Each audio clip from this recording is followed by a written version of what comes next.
Ylikliininki liittyy Ouluun, Kestilä, Piippola, Puukkila ja Rantsila puolestaan muodostavat Siikalapan, joka on pinta-alaltaan Pohjois-Pohjanmaan 4.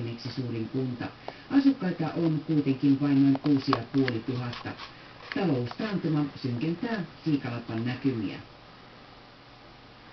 Siikalapan johto lupaa, että kunnan palvelut säilyvät vähintään nykytasolla.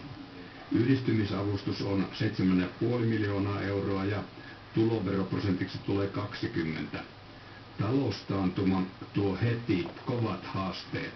Kyllähän yleinen tilanne heijastuu Siikalapallekin, mutta kyllä lomautukset näkyvät verotulokertymissä ja tämä kuntaliiton ratkaisu tietysti on ollut helpottamassa sen tilanteen vastaanottamista. Yksi Siikalapan 4 perustajakunnasta on Piippola, jossa moni on nyt kuin maansa myynyt. Täällä on maata mennyt ja velka on lisääntynyt,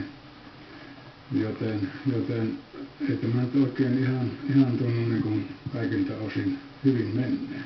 Piippolan Vari myöntää, että kehitys vaatii suuria kuntia. Hänen mielestään olisi kuitenkin tullut miettiä kunnolla, miten Siikalatvasta tulee toimiva yhteisö. Ainakin yksi vaalikausi olisi pitänyt miettiä tätä asiaa. Vaariväki Piippolassa arvelee, että Siikalatvan synty oli pakon sanelema, koska perustajakuntien talous oli kuralla. Tämä on minun mielestäni ennakoiva ennen kuin on hätä tulossa. 5 vuoden suunnitelmia, niin sen jälkeen on vaikea sanoa, mitä on edessä. Palvelukulu on heikkoja tähänkin asiaan. En tiedä paranneeko vaan huono. Tässä on vaikea asia. Piippolan kirjaston yhteydessä on kirjailija Pentti Haanpään museo. Se voisi olla uuden Siikalatvan kunnan yksi vetonaula.